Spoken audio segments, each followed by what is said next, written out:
महाशिवरात्रि। लोग कहते हैं यह शिवजी की शादी की सालगिरह है, लेकिन सच कहूं यह आधी अधूरी बात है। ये रात सिर्फ जश्न की नहीं बल्कि उस खौफनाक अंधेरे की गवाह है जब पूरी दुनिया खत्म होने की कगार पर थी। एक ही रात में 3 ऐसी घटनाएं घटी जिन्होंने ब्रह्मांड का नक्शा बदल दिया। जरा सोचिए, एक तरफ शादी की शहनाइयां थीं, तो दूसरी तरफ मौत का जहर, और तीसरी तरफ एक ऐसी आग थी जो ब्रह्मा और विष्णु का घमंड चकनाचूर कर रही थी। अगर आप यह वीडियो 16 फरवरी से पहले देख रहे हैं तो सावधान हो जाइए, क्योंकि आज हम शिवलिंग के प्रकट होने की वो कहानी सुनेंगे जिसे सुनकर आपके रोंगटे खड़े हो जाएंगे। कहानी पर आते हैं। एक बार ब्रह्मा जी और विष्णु जी में युद्ध छिड़ गया। दोनों लड़ रहे थे कि मैं महान हूँ। नहीं, मैं तुमसे ज्यादा महान हूँ।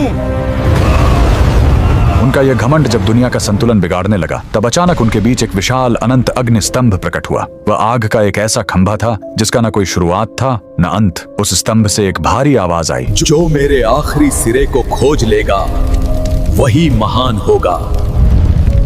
ब्रह्मा जी हंस बनकर ऊपर उड़े और विष्णु जी वराह बनकर नीचे गए। हजारों साल बीत गए, विष्णु जी को अंत नहीं मिला। उन्होंने अपनी हार मान ली, लेकिन ब्रह्मा जी ने वापस आकर झूठ बोला कि उन्हें अंत मिल गया है। उसी पल उस आग से काल भैरव प्रकट हुए और सजा के तौर पर उन्होंने ब्रह्मा जी का वो सिर काट दिया जिससे उन्होंने झूठ बोला था। उनका अहंकार टूट गया। चूंकि शिव जी आग के रूप में आए थे, वो बहुत गर्म थे। तब देवताओं ने उन्हें शांत करने के लिए उन पर जल और दूध चढ़ाया। यही वो पहला दिन था जब शिवलिंग पर रुद्राभिषेक की शुरुआत हुई। लेकिन कहानी यहीं खत्म नहीं होती। एक बार जब देवता श्रीहीन यानी कमजोर हो गए थे, तो अपनी शक्ति वापस पाने के लिए समुद्र मंथन हुआ। सबको उम्मीद थी अमृत की, लेकिन निकला क्या? हलाहल विष। पूरी दुनिया जलने लगी। तब फिर वही भोलेनाथ आगे आए। संसार को बचाने के लिए उन्होंने उस उबलते हुए जहर को पी लिया और अपने कंठ में रोक लिया। जहर की गर्मी से शिवजी का शरीर तपने लगा। उस जलन को शांत करने के लिए सभी देवताओं ने उन पर पूरी रात गंगा जल, दूध और बेलपत्र चढ़ाया। उन्हें नींद न आ जाए इसलिए पूरी रात देवताओं ने गीत गाए और जागरण किया।